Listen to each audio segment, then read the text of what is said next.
수요 예배를 준비하면서 이제 PPT를 만드는데요. 앞에 팔자가 이제 벌써 9로 바뀌었더라고요. 9월이 왔어요. 정말 거짓말같이 9월이 되니까 날씨가 갑자기 확 바뀌었다는 걸 많이 느끼시죠? 가을은 왠지 그냥 날씨만 봐도, 날씨만 느껴도, 밖에만 있어도 왠지 기분이 좋은 것 같아요. 벌써 9월이 왔고, 또 저희가 사도행전을 작년부터 시작했는데 어느덧 마지막 장 28장까지 왔습니다. 9월은 또 다른 기쁜 소식이 하나 더 있습니다. 바로 명절이 있다는 것입니다. 혹시 뭐 지난 명절에 어떤 이렇게 시간을 보내는지 혹시 기억나시나요? 저는 지난 명절에 가족들이랑 같이 한옥마을에 갔었어요. 그때 한옥마을에 이제 명절이다 보니까 여러 행사도 하고 국악 공연도 하고 또 먹거리도 굉장히 많더라고요. 먹음직스러운 먹거리 냄새도 막 나서 풍기고 사람들도 정말 많이 왔는데, 산책로를 따라서 이렇게 한옥마을을 한 바퀴 쭉 둘러보는데 한 곳에서 민속놀이 체험을 하는 거예요. 이렇게 투어 던지기도 하고 그리고 딱지치기도 하고. 근데 제 눈에 가장 띄었던 게 팽이를 치는 거였습니다. 저는 그 옛날 팽이 있잖아요. 그 가죽끈같이 되어 있는 채찍 같은 걸로 이렇게 쳐서 돌리는 팽이를 태어나서 처음 쳐봤어요. 그래서 옛날에 이렇게 줄로 감아서 돌리는 건 많이 해봤는데, 그런 정말 옛날 팽이는 처음 쳐봤는데, 이게 팽이가 그냥 바닥에 누워있는데 한번 이렇게 탁 치면 팽이가 확 일어나더라고요. 그래서 돌기 시작해요. 참 신기하더라고요. 그러니까 그 팽이는 저랑 형이랑 이제 시합을 했는데, 저 형이 헬스 트레이너다 보니까 힘이 굉장히 세요. 그래서 무조건 이거를 빨리 돌리고 싶어서 힘으로만 막 치면 이 팽이가 절대 잘 돌 수 없습니다.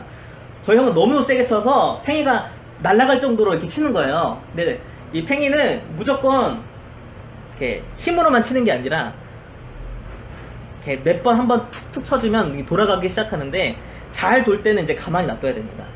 가만히 놔두다가 조금씩 이게 흔들리면 그때 돌아가는 방향으로 절묘하게 한 대씩만 톡 쳐주면 다시 살아나고, 다시 죽으려고 하면 또 한번 톡 쳐주면 살아나고, 이 컨트롤만 잘하면 팽이를 영원히 죽지 않고 계속 돌릴 수가 있는 거예요. 무조건 계속 힘만 준다고 되는 것이 아니라 가만히 놔둘 때도 있고 한번 쳐줘야 될 때도 있는 것이죠. 인생도 그런 것 같아요. 제가 뭐 인생을 많이 살아본 건 아니지만 무조건 힘만 준다고 되는 게 아닌 것 같아요. 항상 열정을 쏟아부어야 되고, 항상 열심히만 해야 되고, 항상 앞으로만 달려야 된다고 해서 우리 인생이 그렇게 잘 돌아가는 건 아닙니다. 때로는 가만히 놔둬야 될 때도 있고 잠깐 쉬어야 될 때도 있고, 그러다가 또 잘못되는 부분이 있으면 그 부분만 아주 살짝살짝 쳐줘야 우리 인생이 잘 돌아갈 때가 있는 것 같아요. 진정한 강자는 자신에게 충분한 휴식을 주고, 그리고 그 휴식을 주는 것을 조급해하지 않는 사람이라고 합니다. 예수님도 항상 슬퍼하고 금식하고 애통하는 것이 아니라 때로는 잔치집에서 즐겁게 그 잔치의 시간을 즐기는 것도 필요하다라고 우리에게 그렇게 가르쳐 주셨습니다. 그렇기 때문에 우리는 때를 잘 알고 그 분위기와 흐름을 잘 탈 줄 알고 잘 읽어낼 줄 아는 게 더 중요한 것 같습니다. 물이 들어올 땐 물론 노를 열심히 져야 합니다. 하지만 내 뒤에서 너무나 시원하고 강력한 바람이 분다면 때론 노를 잠깐 내려놓고 그 시원한 바람을 즐기고 또 그 배 위에 누워서 하늘을 한번 쳐다볼 수 있는 그런 여유도 우리에게 필요한 것 같아요. 이 바울 일행도 마찬가지였습니다. 14일을 굶었습니다. 14일 동안 아무것도 먹지 못했습니다. 오직 풍랑과만 싸우고 있었습니다. 그런데 그 풍랑이 멈추고 마침내 육지가 보였습니다. 이들은 모처럼 배불리 먹었습니다. 이제는 그 고생과 힘듦을 끝내고 즐길 차례입니다. 그 14일 동안 우리를 구원해달라는 그 애달프고 힘겨운 기도를 끝내고 이제는 하나님이 주신 구원을 즐겨야 될 그런 시간이었던 것이죠. 그동안 많이 힘들었고 애가 탔다면 이제는 쉬고 누리고 재정비를 해야 될 타이밍이 온 것입니다. 이들은 멜리데라는 섬에 도착했습니다. 그리고 그 섬에서 아주 뜻밖의 환대를 맞이하게 됩니다. 제가 10년 동안, 아니죠, 무려 20년 동안 해적 만화를 계속 보고 있어서 너무 잘 아는데요. 섬 사람들이 이렇게 도착한 사람에게 그렇게 호의적이지만은 않아요. 경계하기도 하고 약탈하기도 하고 큰 위협을 주기도 하는 건데, 지금 이 멜리데에 있는 섬 사람들이 바울의 일행을 엄청나게 특별한 환대를 했다는 거 정말 드문 경우일 수도 있습니다. 말씀해 보니까요, 이 섬 사람들은 바울의 일행에게 동정을 베푸는데 성경 표현 보면 특별한 동정을 베풀었다라고 그렇게 기록합니다. 한번 묵상해 봤어요. 이 섬 사람들이 도대체 왜 바울 일행을 이렇게 동정하고 환대하고 특별하게 생각했을까? 이 사람들이 마냥 친절한 사람이라서 그랬을까? 근데 이게 말씀을 좀 이렇게 보다 보니까 약간 힌트가 오더라고요. 한 3절과 4절을 5절에 보면요, 바울이 갑자기 뱀에 물려요. 근데 이 뱀에 물린 거 보고 섬 사람들이 이렇게 얘기합니다. 이 바울이 바다에서는 구조를 받았지만 이 사람이 공의가 그를 살리지 못했다. 바다에서는 구조받았지만 뱀에 물린 거 보니까 이 사람은 살인자다. 이렇게 얘기를 해요. 그런데 바울이 물렸다가 다시 아무렇지도 않고 살아나니까 이 사람은 신이다 라고 그렇게 얘기합니다. 이 말씀 보면서 좀 생각을 해봤어요.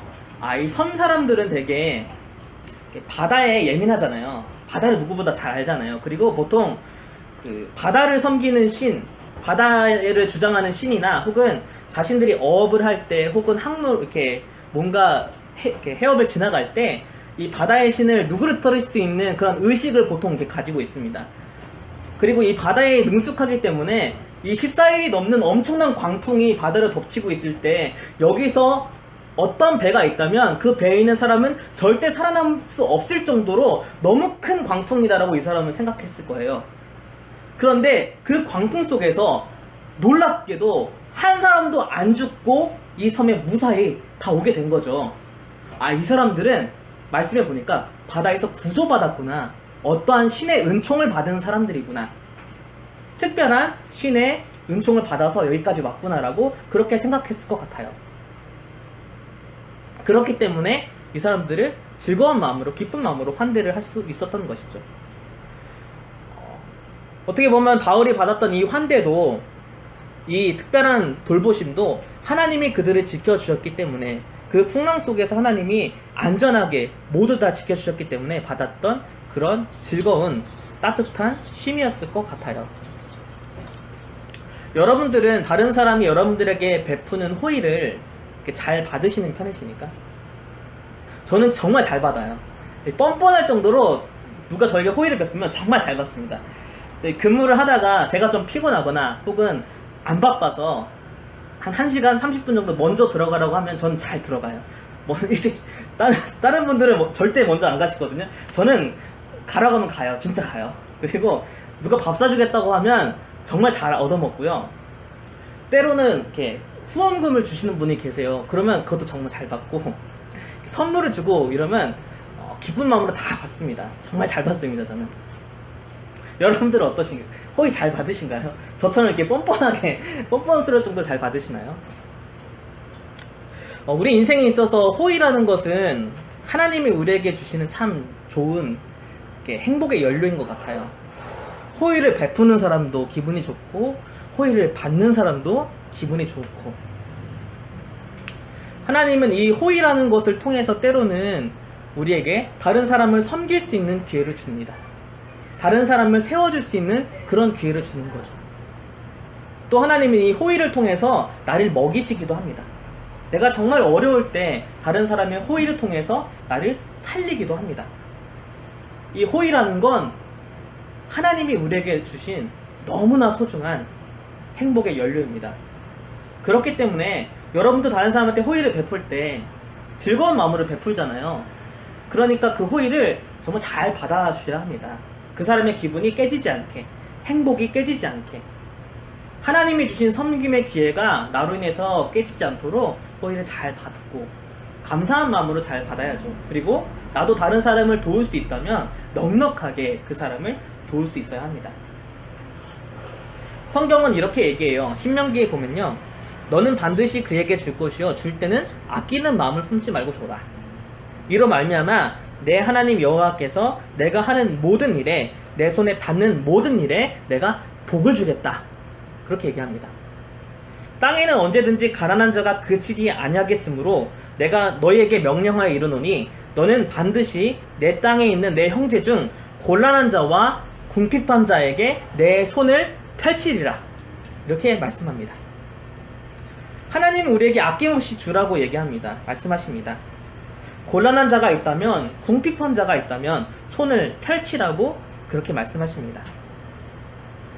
호의를 받는 사람은 그 손길을 통해서 하나님의 채워주심을 경험합니다. 그리고 호의를 베푸는 사람은요, 말씀의 약속대로 하나님이 복을 주십니다. 그러니까 베푸지 않을 이유가 하나도 없는 것이죠. 여기 이 섬에 있는 사람들도 바울의 일행에게 이렇게 넘치는 섬김을 해줌으로 인하여서 하나님의 복을 받게 됩니다. 바로 그 복은요, 섬의 가장 높은 사람인 보블리오, 그 사람의 부친이 먼저 고침을 받습니다. 그뿐만 아니라 섬에 있는 다른 병든 사람들이 하나님 앞에서 그 은혜로 다 나음을 입습니다. 호의를 베푸니까 하나님이 치유라는 그런 너무나 소중한 은혜를 베풀어 주신 거죠. 병이 고쳐졌으면 좋겠다라는 마음은 우리가 가지는 마음 중에 가장 간절한 바람일 것입니다. 내가 아프던, 아니면 우리 가족이 아프던 그 병이 나았으면 좋겠다는 마음은 그 어떤 마음보다 더 간절한 마음일 것입니다. 그런데 그런 간절한 마음을 가진 사람들의 그 병이 다 고쳐진 겁니다. 처음에 가장 높은 보블리오의 아버지가 병을 고침받았고, 그리고 성경에 나오지 않지만 구절에 보면 그 섬에 있는 다 아픈 사람, 병든 사람의 병이 다 나았습니다. 그들이 갖고 있는 사연이 뭔지 모르겠어요. 어떤 병에 있었고 누가 병들었었고 얼마나 아팠는지는 모르겠지만 분명한 건 그들은 다 간절했을 거고, 그리고 고침을 받아서 너무 그 섬 자체가 행복했을 겁니다. 하나님이 주신 정말 큰, 너무 큰, 정말 큰 은혜인 것이죠. 저도 부모님의 병 낫기를 위해서 정말 간절히 한번 기도했던 적이 있어요. 새벽 기도로 나가서 매일매일 기도했던 그런 간절함이 있었습니다. 지금도 생각해요. 그때 하나님의 은혜로 병이 나았다면 얼마나 내가 행복했을까. 그것처럼 지금 여기 있는 그 섬에 있는 사람들은 그 가족이, 또 내가 병이 나았으니까 얼마나 행복했을까, 그런 생각하게 됩니다. 그러면서 이런 묵상을 해봤어요. 바울의 일행은 이 섬 사람들을 만나서 너무 좋고, 이 섬 사람들은 바울을 만나서 서로가 너무 좋구나. 서로가 서로를 만나서 참 다행이다. 그런 생각했습니다. 서로가 서로로 인해서 살았고, 서로가 서로로 인해서 행복하게 되었습니다. 이런 아주 소중한 만남이 있습니다. 서로를 통해서 서로를 세워주고 살리는 그런 너무나 소중한 만남들이 있습니다. 마치 악어와 악어새가 서로를 필요하듯이 그런 만남이 우리에게도 있죠. 여러분들의 만남은 어떠십니까? 여러분과 여러분 부모님과의 만남, 여러분과 여러분 자녀들의 만남, 여러분과 여러분들의 배우자, 여러분들의 연인, 또 여러분들의 친구들과의 만남은 그런 소중한 만남이고 서로를 살릴 수 있는 그런 만남이십니까? 우리의 만남이 언제나 서로를 살리고 세워주고 또한 그렇게 붙들어줄 수 있는 그런 만남이길 원합니다. 그런 만남이 아니어도 우리는 그런 만남을 만들어낼 수 있습니다. 서로 호의를 베풀어 줌으로, 섬겨줌으로 그런 만남으로 바꿔갈 수 있고, 그 만남 중에는 하나님이 역사가 드러나게 됩니다. 서로를 살리는 이 만남은 사실 하나님이 모든 걸 주선해 주셨습니다. 마치 선을 보듯이 이 바울의 일행과 이 섬 사람들을 이렇게 만나도록 하나님이 주선해 주신 거죠.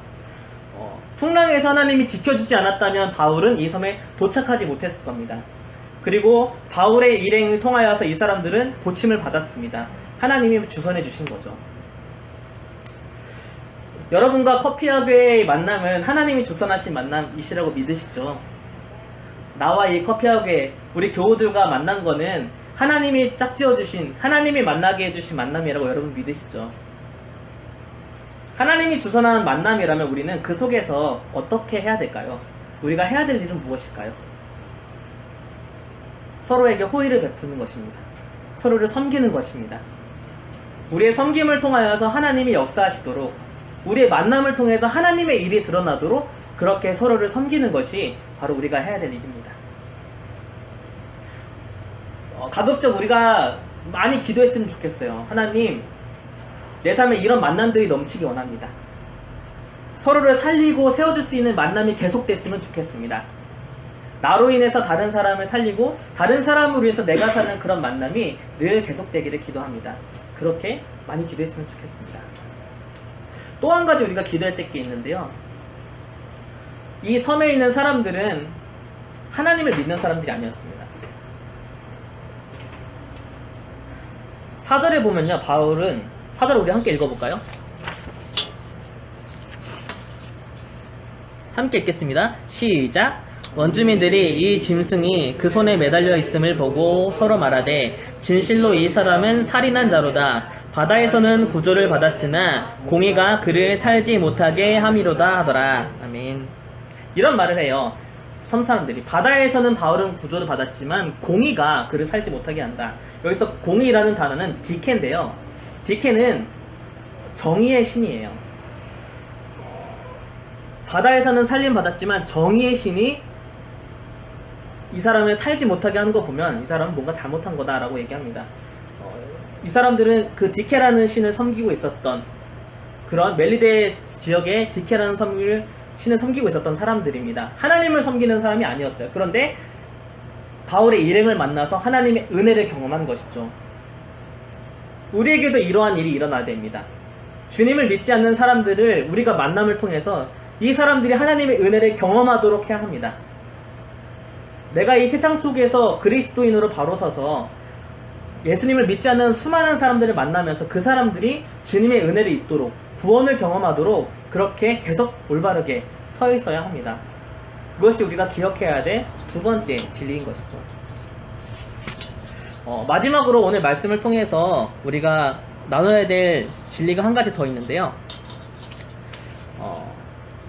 가장 처음에 말씀드린 것처럼 흐름을 잘 읽을 줄 알고 흐름을 잘 타야 됩니다. 이게 무슨 말이냐면요, 오늘 이 섬 안에서 이루어졌던 일들 속에서 여러분 뭔가 흐름이 보이지 않으시나요? 뭔가 한 가지 흐름이 이렇게 흘러가고 있다는 게 느껴지지 않으시나요? 지금 이 섬 안에는요, 치유의 흐름이 이렇게 흘러가고 있어요. 처음에는 바울이 뱀에 물렸지만 아무렇지 않았고요. 그 다음에 그 섬의 우두머리가 아무렇지 않고 병을 고침을 받았고, 그리고 그 섬에 있는 모든 사람들이, 아픈 사람들이 고침을 받았어요. 왠지 이 섬에 있기만 해도 나을 것 같고, 병든 사람이 바울에게 가서 기도만 받아도 나을 것 같은 그런 뭔가 흐름이 있는 거예요. 이 지금 섬은 하나님의 은혜로 가득 차 있고 하나님의 치유의 손길로 지금 가득 차 있어요. 지금 그 흐름인 거죠. 은혜에도 분명한 흐름이 있어요. 이렇게 막 은혜 받는 자리가 있다면 그 자리에는 무조건 참여해야 됩니다. 그리고 그냥 참여만 해도, 있기만 해도 은혜를 받는 뭐 그런 뜨거운 예배, 뜨거운 집회가 분명히 있어요. 저도 예전에 그 교회에서 알파 코스를 했었는데, 새로운 사람들을 이렇게 불러서 복음을 전하는 거였는데, 보통 이제 3주차, 4주차가 되면 사람들이 친해지고 이래서 마음의 문을 열어요. 그리고 6주차가 지나면 성령 수양회가 있는데, 거기서 1시간 동안 막 기도를 하면서 다 주님을 만나고 변화되는 그런 경험들을 하게 됩니다. 그래서 이제 완전 주님을 믿고 영접하게 돼요. 그리고 나서 한 9주차 정도가 되면 치유에 관한 주제를 다뤄요. 그런데 어떤 기수는 은혜를 많이 받는 기수가 있고 어떤 기수는 은혜를 못 받는 기수가 있는데, 은혜를 못 받는 기수에서는 치유의 역사가 안 일어나는데, 은혜를 이미 충만하게 받은 기수에서는 이 치유라는 주제를 주장할 때 사람들이 고침을 받는 역사가 일어나더라고요. 한 번은 어떤 분이 햇빛 바이러스라는 그 병을 갖고 계셨어요. 근데 제가 듣기에는 그게 굉장히 심각해 보였어요. 그래서 저는 그 구조차를 진행할 때, 기도할 때 그분은 안 나을 줄 알았어요.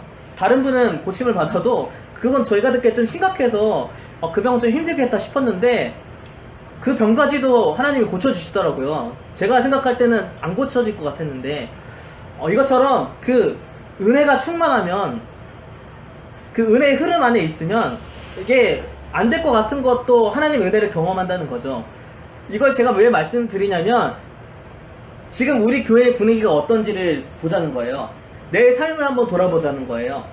내 삶이 지금 은혜로 가득 차 있는지, 근심과 걱정으로 가득 차 있는지, 우리 교회가 지금 은혜의 흐름을 통해서 바짝 치고 올라가고 있는지, 아니면 점점 식어져 내려가고 있는지를 한번 살펴보자는 거죠. 흐름을 잘 읽고 흐름을 만들어내는 게 굉장히 중요합니다. 흐름은 물론 잘 타는 것도 있지만 우리 스스로가 만들어갈 수도 있어요. 이 멜리디 섬에서 이루어졌던 치유의 역사는 바울로부터 시작됐습니다. 바울이 뱀에 물렸지만 그 뱀에 물렸지만 아무렇지도 않은 걸 통해서 치유의 역사는 시작됐습니다. 바울이 그 풍랑 속에서 하나님의 말씀에 온전히 서 있지 못했다면 이 하나님의 역사는 이루어지지 않았을 것입니다.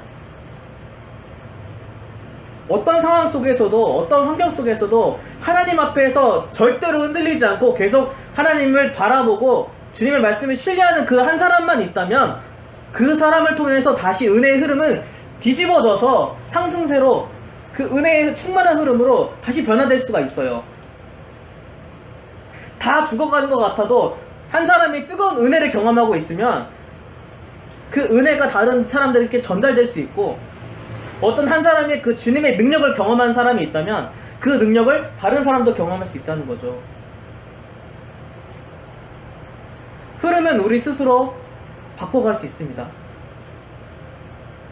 하나님이 계속해서 우리 가운데 은혜를 부어주시도록, 우리를 지켜주시도록, 하나님이 우리에게 이미 허락하신 그 은혜를 계속해서 유지해 가시도록 흔들리지 않고 기도하는 한 사람만 계속해서 그 키를 붙잡고 있다면 은혜의 흐름은 다시 찾아올 수 있습니다. 이 말씀을 통해서 우리 모두에게 권면하는 것은 우리가 바로 그 한 사람이어야만 한다는 것입니다. 어떤 상황 속에서도, 정말 흔들릴 만한 상황 속에서도 끝까지 하나님을 놓치지 않고 붙잡고 바라볼 수 있는 그 한 사람이 되어야만 합니다. 흐름을 다시 바꿔갈 수 있는 그 한 사람으로 우리는 다시 서야 됩니다. 내가 먼저 주님의 은혜를 경험해야지만 다른 사람에게 그 은혜를 끼칠 수 있습니다. 내가 먼저 주님의 능력을 경험해야지만 그 능력은 우리 삶에서 실제로 이루어진다는 것을 다른 사람에게 증거해 줄 수 있고 권면할 수 있는 것입니다.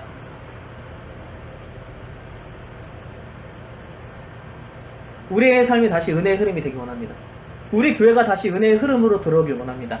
우리 예배가 은혜가 충만하고 왠지 참여하고 싶고 참여만 하면 은혜 받을 것 같다는 그런 흐름이 가득 찬 그런 예배였으면 좋겠습니다. 그것을 위해선 공짜로 되는 것이 아니라 우리 한 사람의 헌신과 다시 바로섬이 필요합니다.